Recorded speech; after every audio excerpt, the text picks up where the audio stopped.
parce que kenn du ñëw na la indil preuve kenn du ñëw na la indil preuve amul kenn koy taxaw ne la waaye li nga wax ni fan nga ko teg sëñ bi mais xam nga la ñuy def ku ñu accusé moom la ñuy wax setalal sa bopp loolu laa tuddee double peine dañ lay tooñ si accusé ñeneen ñi tooñ la si ne la nga setal sa bopp yow yaa jël sama portable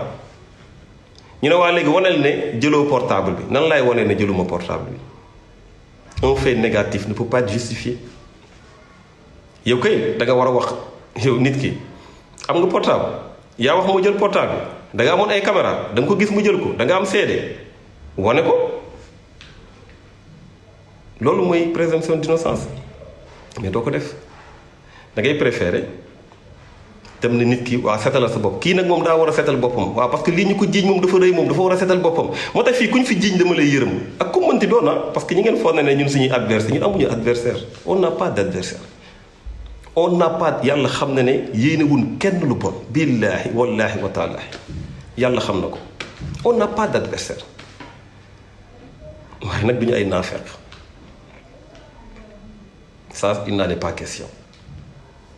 donc soo accusé nit dafa diis d'abord dafa diis nga teg si ne ko seetalal sa bopp nga jëlaat leneen lu diis teg ko si kaw moo tax fii góor yi dañoo sonn parce que yow li nga mënul def am na keneen ku ko mën ki nga mën a xool gis ne kii am na xaalis bu bëri nga mën ko jiiñ dara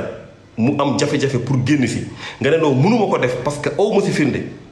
moom mooy ñëw jiiñ la loo xamante ne chaque jour yaa ngi toog naan defuma te kenn du la gëm